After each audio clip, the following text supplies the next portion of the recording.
تو وہاں پر ان کی جو ریسرچ ہے وہ زیرو ہے، بالکل زیرو.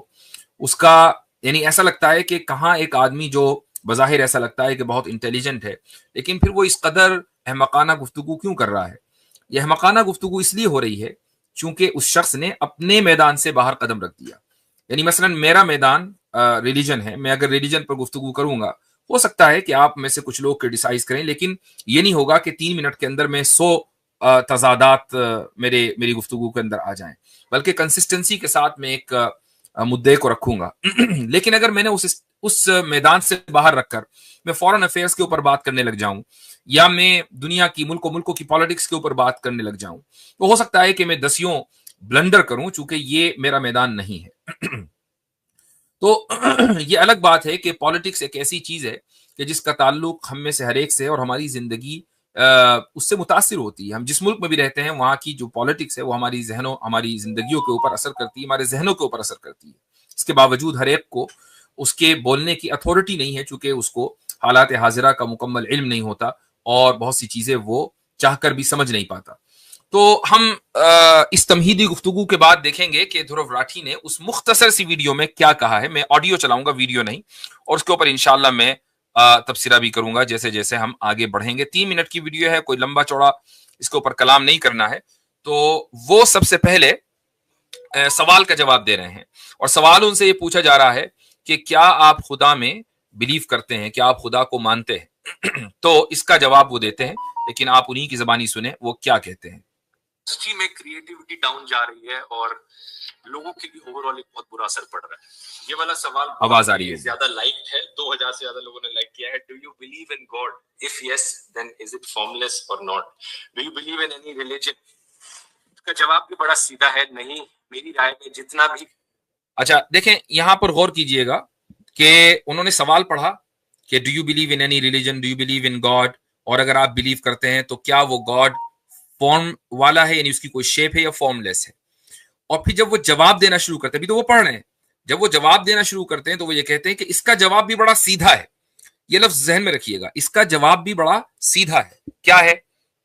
کچھ میں نے سیکھا ہے دنیا کے بارے میں، ہماری پلانٹ کی ہسٹری کے بارے میں، ایوولوشن کے بارے میں، یہ ساری چیزوں کو سمجھ کر میں نے جو انڈرسٹینڈنگ ڈیولپ کری ہے، میری رائے میں کوئی بھگوان، کوئی اللہ، کوئی گاڈ ایگزسٹ نہیں کرتا. لیکن ایٹ دا سیم ٹائم میں مان کہ میں نے جو کچھ سیکھا اس کائنات کے بارے میں اور اس دنیا کے بارے میں، اس سے پتا چلتا ہے کہ کوئی گاڈ یا کوئی اللہ، کوئی بھگوان ایگزسٹ نہیں کرتا. تو دھرو راٹھی کے نزدیک جو گاڈ کا مقدمہ ہے یا خالق کا، کریٹر کا جو کانسیپٹ ہے، اس پر گفتگو کرنا بہت ہی ایک سیدھا سچا معاملہ ہے، سیدھی بات ہے، بڑا آسان مسئلہ ہے کہ گاڈ ایگزسٹ نہیں کرتا ہے. کیوں؟ چونکہ بھائی ہمیں سائنس یہی بتاتی ہے، دنیا میں ہم نے غور و فکر کیا، اس سے ہمیں یہ پتہ چلتا ہے. اب اگر آپ دھرو راٹھی سے یہ سوال کریں کہ تم اپنے آپ کو تھوڑا سا پیچھے لے کر چلے جاؤ، کتنے پیچھے؟ تم اپنے اس دور میں چلے جاؤ جہاں تمہارا ذہن اسکول کی جو ایکسپائرڈ نالج ہے، جو اسکول میں دی جا رہی ہے، اس وقت پوری دنیا میں ایکسپائرڈ سائنس پڑھائی جاتی ہے، تو وہ جو ایکسپائرڈ سائنس ہے، تمہارا ذہن اس سے ابھی پولوٹیڈ نہیں ہوا ہے، ابھی اس سے تمہارا ذہن متاثر نہیں ہوا ہے. یعنی تم فطرت کے قریب ہو. تم اپنے آپ کو اس دور میں لے جاؤ اور وہاں یہ سوال اپنے آپ سے کرو، یا اپنے جیسے کسی بھی بچے سے کہ جس کا جو so called modern education, modern expired education ہے، یعنی ایکسپائرڈ بھی ہے، ماڈرن بھی ہے، اس سے اس کا ذہن ابھی پولوٹیڈ نہ ہوا ہو، اور اس سے یہ پوچھو کہ تمہارا کھلونا، تمہارے ارد گرد کی کوئی بھی چیز، تمہارا گھر، تمہارا گھروندہ، تمہارے گھر کی کار، تمہارا کوئی بھی جو کچھ تمہارے ارد گرد ہے، کیا وہ خود سے خود بن گیا ہے یا اس کا کوئی نہ کوئی بنانے والا ہے؟ ایک 5 سال کا بچہ جو فطرت کے قریب ہے اور ابھی اس کی فطرت مسخ نہیں ہوئی ہے، متاثر نہیں ہوئی ہے، وہ ہر حال میں یہی کہے گا کہ میرا کھلونا بھی کسی نہ کسی نے بنایا ہے، میرا گھر بھی کسی نہ کسی نے بنایا ہے، ہمارے گھر کا چولہا بھی کسی نہ کسی نے بنایا ہے، میں جو کھانا کھاتا ہوں وہ بھی کوئی نہ کوئی بناتا ہے. غرض کے ہر چیز جو بچے کی زندگی میں ہے، بچے کا یہ یقین ہے، چونکہ اس کی فطرت ابھی مسخ نہیں ہوئی ہے، کہ اس کا کوئی نہ کوئی بنانے والا ہے. تو اب جب آپ جیسے جیسے آگے بڑھتے ہیں تو جس کی فطرت مسخ ہو جاتی ہے وہ یہ سمجھتا ہے کہ میں لاجیکلی اسٹرانگ ہو رہا ہوں, میں ریشنلی بہت ہی پروگریسو بن رہا ہوں, جبکہ ایسا نہیں ہوتا. ہوتا یہ ہے کہ وہ اپنے ماحول سے اور ایکسپائرڈ ماڈرن ایجوکیشن سے متاثر ہوتا ہے, اور اس متاثر ہونے کی وجہ سے بظاہر ایسا لگتا ہے کہ اس کی آنکھیں کھل رہی ہیں, لیکن ہوتا یہ ہے کہ اس کی آنکھوں کے اوپر پٹیاں باندھی جا رہی ہیں. یہ ایسا ہی ہے جیسا کہ آپ اچانک آپ بیٹھے ہوئے دنیا دیکھ رہے ہیں, بڑا خوبصورت منظر ہے, پہاڑ کی چوٹی پر آپ بیٹھے ہوئے, پورا نظارہ آپ کے سامنے ہے, لیکن اچانک آپ کی آنکھوں کے اوپر ایک وی آر لگا دیا جائے, اور وی آر کے بعد جو آپ دیکھیں وہ یہ کہ آپ ایک شہر میں ہیں اور وہاں بلڈنگیں ہیں, پولوشن ہے, وہاں لوگ ہیں, بھیڑ ہے, اور آپ یہ سوچیں کہ نہیں یہی ریالٹی ہے, یہ جو میں پہلے دیکھ رہا تھا وہ ریالٹی نہیں ہے. تو کیا ہوا کہ اس وی آر ڈیوائس نے آپ کے ذہن کو متاثر کر دیا. بالکل ایسے ہی یہ جو ماڈرن ایکسپائرڈ ایجوکیشن ہے وہ آپ کے ذہن کو متاثر کر دیتی ہے, ہر بچے کے ذہن کو متاثر کرتی ہے. ایک سوال میں دھرو راٹھی کے لیے چھوڑ کر جا رہا ہوں اور اس کے بعد ہم آگے بڑھیں گے. وہ سوال یہ ہے کہ ہم آخر کیوں ایک مفرد اور مرکب کے درمیان فرق کرنے کے قائل ہیں؟ کیا وجہ ہے کہ ہم ایک سنگل اینٹیٹی کو الگ طریقے سے اور الگ زاویے سے دیکھتے ہیں, ایک کمپوننٹ کو, اور ایک کمپاؤنڈ کو الگ زاویے سے دیکھتے ہیں؟ مثال کے طور پر اس کائنات کی بہت ساری چیزیں ہیں. میرے ہاتھ میں گلاس ہے, یہ بھی اس کائنات کا حصہ ہے. میرے ہاتھ میں فون ہے, یہ بھی اس کائنات کا حصہ ہے. نوٹ بک ہے, میرا لیپ ٹاپ ہے, میری ڈیسک کے اوپر پین ہے, بکس ہیں, یہ ساری کی ساری اس کائنات کا حصہ ہیں. اور پھر یہ کائنات ہے جو کہ ان چیزوں سے مل کر بنی ہے. تو آخر کیا وجہ ہے کہ اس کائنات کے ایک ایک حصے کو, ایک ایک کمپوننٹ کو, اس کے بارے میں تو ہمارا یہ یقین ہو کہ ان کا کوئی بنانے والا ہے. کتاب خود سے خود وجود میں نہیں آئی, اس کا لکھنے والا ہے, پین کا بنانے والا ہے, فون کا بنانے والا ہے, سیمسنگ کمپنی ہے. یاد رکھیے کہ جب بھی آپ سیمسنگ کے بارے میں سوچیں تو اویس اقبال کا ضرور ذہن میں آنا چاہیے نام. تو ان سب کا بنانے والا ہے, لیکن جو کمپاؤنڈ ہے یعنی پوری کائنات جو مرکب ہے اس کا کوئی بنانے والا نہیں ہے. تو یہ مفرد اور مرکب کے درمیان یعنی کمپوننٹ اینڈ کمپاؤنڈ کے درمیان آپ فرق کیوں کرتے ہیں, اور اس کی کیا لاجیکل ریزن ہے کہ کمپوننٹس تو سب کے سب کوئی نہ کوئی ان کا بنانے والا ہو, لیکن کمپاؤنڈ خود بخود بن جائے. اس فرق کی کوئی لاجیکل ریزننگ ہمیں چاہیے. یہ سوال دھرو راٹھی اور ان جیسے تمام ملحدین کے لیے ہے جو خدا کے وجود کے قائل نہیں ہے اور کائنات کے تعلق سے وہ سوچتے ہیں کہ کائنات خود بخود بن جاتی ہے. آگے چلتے ہیں, دیکھتے ہیں کہ دھرو صاحب آگے کیا کہتے ہیں. مانتا ہوں کہ سوال کافی ڈیبیٹیبل ہے, اس پر بہت لمبی چرچا کری جا سکتی ہے, اور جو لوگ دوسرا اوپینین ہے جن لوگوں کا, ان کے اوپینین کی میں ریسپیکٹ کرتا ہوں. اگر آپ میں سے کسی کو لگتا ہے کہ گاڈ ایگزسٹ کرتے ہیں تو میں اس بات کا ریسپیکٹ کرتا ہوں, کیونکہ یہ کوئی ایسا سوال نہیں ہے جو بڑی آسانی سے آنسر کیا جا سکے. یہ کوئی ایسا سوال نہیں ہے کہ جو بڑی آسانی سے آنسر کیا جا سکے. اب دیکھیں, ابھی 2 منٹ ہوئے ہیں اس ویڈیو کو شروع ہوئے دھرو راٹھی کی. جب وہ سوال پڑھتے ہیں وہ یہ کہتے ہیں کہ اس کا سیدھا سا جواب یہ ہے کہ گاڈ موجود نہیں. پھر کہتے ہیں ایک دوسری رائے بھی ہے, میں اس کی بھی عزت کرتا ہوں, چونکہ گاڈ موجود ہے یا نہیں یہ کوئی ایسا سوال نہیں ہے کہ جس کا جواب بڑی آسانی سے دیا جا سکے. بھائی آپ کہنا کیا چاہتے ہیں کہ اس کا جواب آسانی سے دیا جا سکتا ہے یا نہیں؟ اگر دیا جا سکتا ہے تو آپ نے شروع میں دیا, اور نہیں دیا جا سکتا تو پھر آپ یہ کیوں کہہ رہے ہیں؟ یعنی یہ دونوں ہی باتوں کے اندر تضاد ہو گیا, بلکہ 2 ہی منٹ کے اندر آپ نے متضاد گفتگو کر دی. ایک طرف یہ کہتے ہیں کہ بہت سیدھا سا اس کا جواب ہے, اور دوسری طرف کہتے ہیں کہ نہیں بہت مشکل اس کا جواب ہے, آسانی کے ساتھ اس کا جواب نہیں دیا جا سکتا. ہوتا یہ ہے کہ جب خدا کی طرف سے ہدایت کو سلب کر لیا جائے اور تو پھر انسان کی جو عقل ہے وہ کام کرنا بند کر دیتی ہے.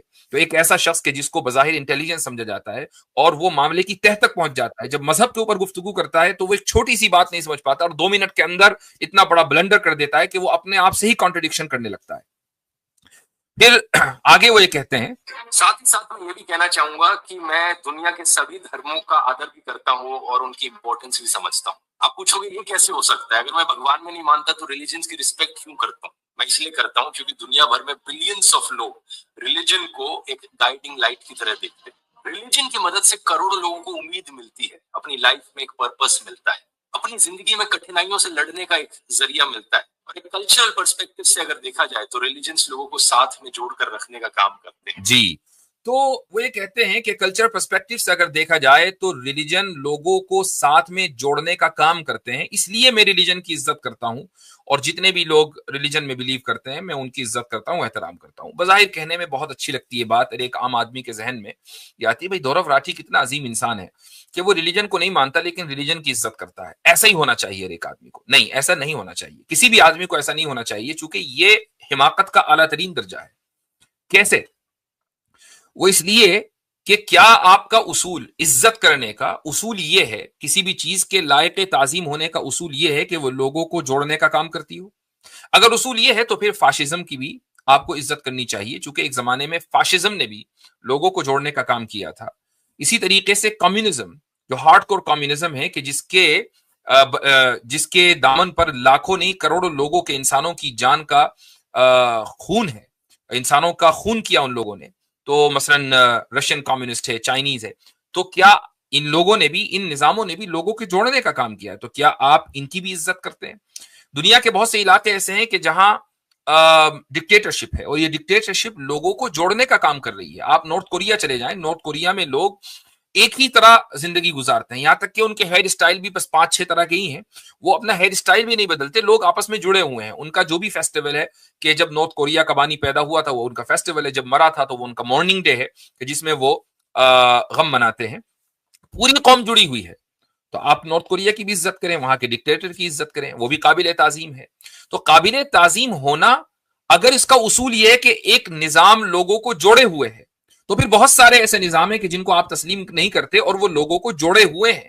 اس سے یہ ثابت ہوا کہ جو نظام لوگوں کو جوڑے ضروری نہیں ہے کہ وہ قابل تعظیم بھی ہو، ضروری نہیں ہے کہ اس کی عزت کی جائے۔ اصل یہ ہے کہ وہ نظام انصاف کے اوپر مبنی ہے یا نہیں، اصل یہ دیکھنا چاہیے۔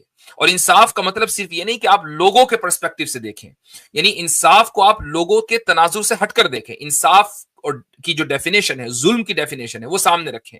وضع الشیء فی محلی، کسی چیز کو اس کا ڈیو رائٹ دینا، یہ انصاف ہے۔ اور کسی چیز کو کسی ایسی جگہ رکھ دینا کہ جہاں وہ مناسب نہ ہو، جو اس کے سوٹیبل نہ ہو، وضع الشیء فی غیر محلی، یعنی کسی چیز کو اس کا ڈیو رائٹ نہ دینا، یہ انصاف نہیں ہے، یہ ظلم ہے۔ تو جب آپ انصاف اور ظلم کی اس ڈیفینیشن کو سامنے رکھیں گے تو آپ کو پتا چل جائے گا کہ کس نظام کو عزت دینی چاہیے اور کس نظام کو عزت نہیں دینی چاہیے۔ پھر ایک چیز وہ یہ کہتے ہیں کہ بھئی میں لوگوں کی عزت اس لیے کرتا ہوں، مذاہب کی عزت اس لیے کرتا ہوں کہ دنیا میں کروڑوں نہیں اربوں لوگ مذہب کے ماننے والے ہیں۔ اس چیز کو ذہن میں رکھیے گا کہ کروڑوں اربوں لوگ چونکہ ایک کام کر رہے ہیں، اس لیے وہ کام میرے نزدیک صحیح اور قابل تعظیم ہے۔ جب یہ آپ ذہن میں رہے گی یہ بات، تو اب ہم آگے بڑھتے ہیں۔ دیکھیے وہ آگے کتنا بڑا بلنڈر کرتے ہیں۔ یہ سارے کسٹمز اور ٹریڈیشنز ریلیجن سے نکل کر آتے ہیں، جن کی اپنی ایک اہم جگہ ہے ہماری اس دنیا میں۔ یہی کارن ہے کہ میں اپنے آپ کو ایک ہندو ایتھسٹ بلاتا ہوں۔ میں ایتھسٹ ہوں، بھگوان میں نہیں مانتا، لیکن میں ہندوازم کے ٹریڈیشنز اور کسٹمز کو فالو کرتا ہوں، جیسے کہ آپ شادی میں دیکھا ہو۔ You think mythology is history? نہیں، مائتھولوجی ہسٹری کیوں ہوگی؟ اگر مائتھولوجی ہسٹری ہوتی تو اسے مائتھولوجی تھوڑا سا آگے بڑھتے میٹافوریکل۔ اب کیا میٹافوریکل ہے کیا نہیں ہے، اس پر میری کیا رائے ہے، اس سے فرق نہیں پڑتا۔ فرق اس سے پڑتا ہے کہ جو انسان ان ریلیجیس ٹیکسٹ کو پڑھ رہا ہے اس کے پرسپیکٹو سے وہ چیزیں میٹافوریکل ہیں یا لٹرل ہیں۔ کچھ لوگ سیم ٹیکسٹ کو پڑھ کر لٹرلی لیتے ہیں، کچھ لوگ اسے میٹافوریکلی لیتے ہیں۔ میرا بس یہ ماننا ہے کہ اگر کوئی ایسی چیز لکھی ہے کسی ریلیجیس ٹیکسٹ میں جو ریشنلٹی کے خلاف جاتی ہو، لاجک کے خلاف جاتی ہو، کوئی چیز ایسی اگر ریلیجس ٹیکسٹ میں لکھی ہے جو ریشنلٹی کے خلاف جاتی ہو، لاجک کے خلاف جاتی ہو، یہاں سوال دھورو راٹھی سے ہونا چاہیے کس کی لاجک اور کس کی ریشنلٹی کے خلاف جاتی ہو، آپ کی، دنیا کے چند لوگوں کی، یا اجتماعی یعنی پوری کائنات میں جتنے بھی لوگ آئے ہیں شروع سے لے کر آج تک آبجیکٹو ریالٹی کے خلاف وہ جا رہی ہو۔ آپ کا اسٹینڈرڈ کیا ہے؟ مطلب اگر آپ یہ کہیں کہ بھئی یہ میری لاجک کے خلاف جا رہی ہے تو بھئی آپ کی لاجک جائے تیل لینے، ہمیں اس سے کیا لینا دینا؟ آپ کی لاجک میرے نزدیک بالکل ہی لاجیکل ہے، تو میں اس کو ثابت بھی کر سکتا ہوں، اور ایسا ہی ہو سکتا ہے کہ آپ بھی کسی دوسرے مذہبی انسان کی لاجک کو لاجیکل ثابت کر دیں۔ تو یہ اسٹینڈرڈ نہ رہا کہ کوئی بھی بات اگر مذہب کی ایسی ہے جو لاجک اور ریشنلٹی کے خلاف جائے تو اس کو نہیں ماننا چاہیے یا اس کو میٹافوریکل مان لینا چاہیے۔ سوال یہاں پر یہی ہوگا کہ کس کی لاجک کو ہم معیار بنائیں گے۔ آگے دیکھیے وہ کیا کہتے ہیں۔ یا آج کے دن کی ہماری مورل ویلیوز کے خلاف جاتی ہو، یا آج کے دن کی ہماری مورل ویلیوز کے خلاف جاتی ہو، یہ میں نے کہا تھا بلنڈر۔ ابھی تھوڑی دیر پہلے انہوں نے کیا کہا؟ یہ کہا کہ بھئی میں دنیا کے مذہبوں کی عزت اس لیے کرتا ہوں کہ دنیا میں لاکھوں کروڑوں لوگ مذہب کو مانتے ہیں، درست مانتے ہیں۔ اس کا مطلب کیا ہوا کہ مذہب کو ماننا یہ آج کے دن کی مورل ویلیو ہے۔ اگر مورل ویلیو نہ ہوتی تو لاکھوں کروڑوں لوگ آج کے دن مذہبوں کو نہ مان رہے ہوتے۔ کوئی بھی عیسائیت میں نہ مانتا، کوئی بھی اسلام میں نہ مانتا، کوئی بھی یہودیت، ہندوازم، کوئی بھی کسی بھی دھرم میں نہ مانتا۔ لیکن ساری دنیا کی اکثریت، آپ ہسٹری میں کہیں بھی چلے جائیں، دنیا کی اکثریت مذہب کو مان رہی ہے، ہر دور میں مان رہی ہے، اور ہمارے آج کے دور میں بھی مان رہی ہے۔ تو ہمارے آج کے دور کی بھی مورل ویلیو مذہب ہے۔ پھر جب یہ بات ہے تو پھر آپ نے یہ کیسے کہہ دیا کہ اگر کوئی بات ہمارے آج کے دور کی مورل ویلیو کے خلاف ہوگی تو ہم اس کو تسلیم نہیں کریں گے، جبکہ مذہب کو ماننا ہی آج کے دور کی مورل ویلیو ہے؟ یہ ہے کانٹرڈکشن، یہ ہے بلنڈر۔ یہ ذہن میں رہے کہ ملحدوں کے نزدیک آج کے دور کی مورل ویلیو اسٹینڈرڈ ہوتی ہے، پھر جب زمانہ بدل جاتا ہے تو وہ اسٹینڈرڈ بدل جاتا ہے۔ میں اس موضوع کے اوپر کئی مرتبہ کلام کر چکا ہوں، اور یہ ذہن میں آپ لوگوں کے رہنا چاہیے کہ جب ہم یہ مانتے ہیں کہ آج کے دور کی مورل ویلیو اسٹینڈرڈ ہے تو ہم پرانے دور کے تمام لوگوں کو احمق اور بے وقوف مان رہے ہیں۔ ہم یہ کہہ رہے ہیں کہ ہم مورلی زیادہ بہتر ہیں، اور ماضی میں جو لوگ ہیں وہ مورلی کرپٹ تھے، وہ زیادہ بہتر نہیں تھے، ان کے پاس وہ لاجک اور وہ ریشنلٹی نہیں تھی جو آج ہمارے پاس ہے۔ جبکہ صورتحال یہ ہے کہ اگر ان لوگوں کی لاجک اور ریشنلٹی ہمارے پاس نہ ہوتی تو آج ہم بالکل، یعنی جس کو کہنا چاہیے کہ نہ دھوبی کا گھوڑا کیا ہے، وہ نہ گھر کا نہ گھاٹ کا، وہ صورتحال رہتی ہماری، وہ جو مثال ہے اردو کی، تو دھوبی کا کتا، ہاں، نہ گھر کا نہ گھاٹ کا، وہ مثال ہے۔ تو ارسطو کی لاجک اور فلسفی کے بغیر کیا آج کی فلسفی باقی رہ سکتی تھی؟ پلیٹو کی فلسفی کے بغیر، اس کے ڈسکورسز کے بغیر کیا آج کے دور میں آپ لاجیکل گفتگو کر سکتے تھے؟ یہ ایک ایوولوشن ہے جو کہ گریک دور سے شروع ہوا اور پھر اسلامک دور میں ہوتا ہوا یہاں تک پہنچا ہے۔ آپ کو ماضی کے دور میں جانا پڑے گا اور ان کی مورل ویلیوز کو اپنانا پڑے گا، ان کو عزت دینی پڑے گی، ان کو عقل مند سمجھنا پڑے گا، تبھی آپ عقل مند ہو سکتے ہیں، ورنہ آپ بھی بے وقوف ہیں۔ اس کے بعد لاسٹ پوائنٹ، یا تو ہمیں اگنور کر دینا چاہیے یا پھر ہمیں اسے میٹافوریکل سینس میں لینا چاہیے۔ یہ بہت بڑا فرق ہے جو لوگوں کو سمجھنا ضروری ہے، کیونکہ یہی فرق ہوتا ہے ایک سمجھدار ریلیجس انسان میں اور ایک ایسے بیوقوف ریلیجس انسان میں جو اندھ وشواسی بن جاتا ہے۔ کیا مطلب ہے اس کا؟ وہ یہ کہہ رہے ہیں کہ اگر کوئی شخص ریلیجس ٹیکسٹ بک کو پڑھتا ہے اور اس میں کوئی بات اس کو لاجک یا ریشنلٹی کے خلاف ملتی ہے تو اس کو میٹافوریکل لینا چاہیے۔ اگر وہ میٹافوریکل نہیں لے گا تو پھر وہ ایک ریلیجس بے وقوف انسان ہے کہ جو اندھ وشواسی میں مبتلا ہے۔ ابھی تھوڑی دیر پہلے وہ یہ کہہ رہے تھے کہ میں دنیا کے تمام مذہبوں کی اور مذہب میں ماننے والوں کی عزت کرتا ہوں۔ اگر آپ واقعی مذہب کے ماننے والوں کی عزت کرتے ہیں تو پھر اسی ویڈیو میں 1.5 منٹ کے وقفے کے بعد آپ مذہب کے ماننے والوں کی اکثریت، دنیا کی اکثریت کو بے وقوف بھی کہہ رہے ہیں، اندھ وشواسی بھی کہہ رہے ہیں۔ بھئی یہ کیسی عزت ہے؟ میں آپ کی بہت عزت کرتا ہوں اور آپ بہت بڑے بے وقوف ہیں۔ اب ذرا میرے اس سٹیٹمنٹ کو غور کیا جائے کہ ایک طرف میں یہ کہوں کہ آپ بہت ہی زیادہ لائق تعظیم ہیں، بہت بہت زبردست، آپ کا بہت مقام میرے دل میں، بھائی بڑا میں نے سینہ چوڑا کیا ہوا آپ کے لیے، ہیں آپ بہت بڑے بے وقوف۔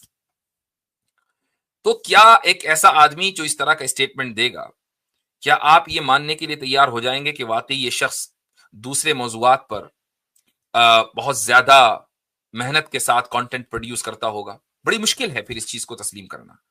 لیکن میں دھورو راٹھی کو یعنی میں سمجھتا ہوں کہ انہوں نے ایک اچھا کانٹینٹ انڈین کانٹیکس میں دیا ہے، خصوصاً پالیٹکس میں اور بھی دوسرے موقعوں پر، اور ان سے یہ توقع کی جاتی ہے کہ جب آپ کوئی بھی کانٹینٹ بنائیں تو پلیز مذہب سے دور رہیں، اور اگر مذہبی موضوعات پر گفتگو کرنی ہے تو پھر جیسے آپ نے کسی ہندو اسکالر کو ایک مرتبہ بلایا تھا، شاید پرشانت کیا نام تھا اس کا، اس کو بلایا تھا، تو میں سمجھتا ہوں کہ اسی طریقے سے کرسچینٹی اور اسلام کے جو بھی اس طرح کے لوگ ہیں کہ جو اپنے مذہب کو بہت اچھی طریقے سے ریشنلی پیش کر سکتے ہیں، ان سے آپ کی گفتگو ہونی چاہیے۔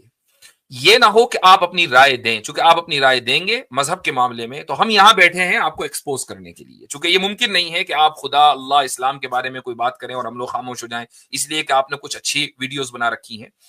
یہ دھورو راٹھی حفیظہ اللہ کا جو ٹائٹل ہے یہ آپ کو کہیں اور سے ملے تو ملے، ہماری طرف سے آپ کو نہیں ملے گا۔